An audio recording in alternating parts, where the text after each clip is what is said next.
Fishing brush piles. What is something that you need to do after you fish a brush pile? After you fish a brush pile, and we're going to fish all the brush piles we see. These are brush piles that we can visually see with our eyes, not brush piles that we find underwater 15 or 20 foot deep, but brush piles that we can visually see with our eyes. We're going to throw a worm over there, buzz a spinnerbait across the top of it, or pitch a jig in the middle of it, or something like that. What is something we definitely need to do after we fish that brush pile?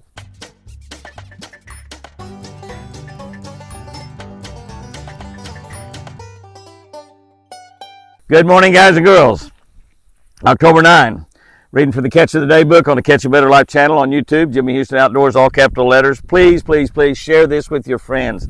You will have better friends. They will become better people. They will become better fishermen. They'll be more fun to hang out and be around with. So share it with your relatives. Share it with some of those relatives that are not much fun to hang around with, and they'll turn into better people. Promise you. We got about 30,000 people on the Catch a Better Life channel on YouTube. We got 3 channels on YouTube. Might as well subscribe to all of them. Jimmy Houston Outdoors, all capital letters on Facebook. October 9, looking in the book of Proverbs, Proverbs 16:24.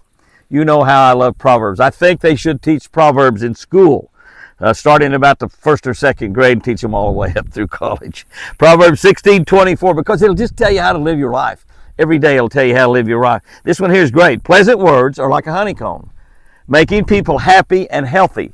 The Bible tells us that honey is good for us. It puts a smile on our face, brightens our eyes, and it makes us healthy also. It's a good health product. I love honey. I love it. Sometimes I eat a little biscuit with my honey and butter. Sometimes I just dip a big old spoon in there and put it in my mouth, and just like Jonathan did out in the field where he dipped his spear in the honeycomb. And I don't have a spear, but if I had a spear, dip it in the honeycomb, eat that honey off there. But a big old spoon, put it in your mouth, it'll jack you up for a while, I promise you that. Pleasant words like a honeycomb, making people happy and healthy. Makes you happy and healthy both.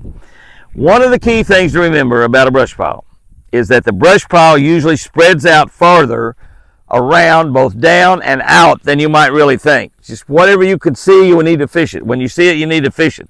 But after you fish that brush pile, not before, but after you fish that brush pile, spend several minutes really perusing that brush pile with your fish finder.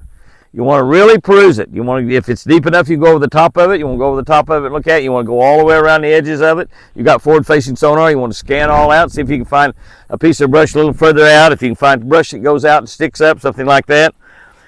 If you find something sticking out, maybe another good piece of brush is close by. There's a main pile. There's a main pile, and maybe there's another little piece of brush out here 20 or 30 or 40 yards away. Look all around that brush pile. There's generally another brush pile, or that brush pile you have may go out way further than you think. It may be out here behind your boat, but you need to fish that out there as well. Pleasant, kind, and happy sounding words also go a lot further than you could ever imagine. When you say something nice, when you say something good to people, it goes a lot further than you ever think it will. What would your words be if Jesus himself walked into the room? Jesus himself walked into the room. How are you going to talk? How are you going to talk? I know my countenance would brighten in a heartbeat, no matter how bad my day is or how big my problems might be. If Jesus Christ walks into the room, I'm just going to light up. I'm just going to light up.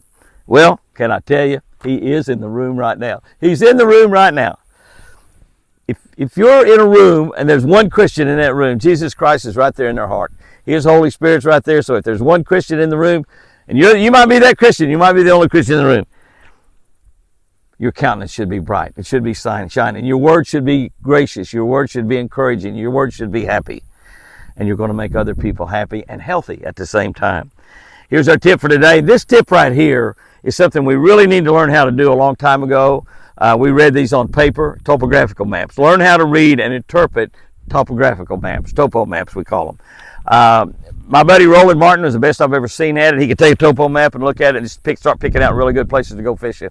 He had a lot of military training. I think those of you that have had military training probably can read topo maps better than a lot of the rest of us. Now we have them right on our fish locators. We don't have to. We used to order them from Denver, order topo maps, and we get them in, and we'd take a wooden coloring markers, wooden pencils that were different colors. We'd color in like the 0 to 5 mark in, say, red, and we'd tell the next one in blue, next one in green. And so you would color those contour lines in, and that's a really good way to find good places to fish. Our fish finders now, our Garmin fish finders now, have They can do that electronically. They can color them in. So you want to add the color to your topo maps, and it will really pick you out some really good places to fish that's out away from the bank. A little bit deeper water, little points, little humps, little notches out there. Little things that will hold bass that nobody else can hardly find. Guys and girls, go out there and have you a great one. Fish lucky, and remember, I sure do love you.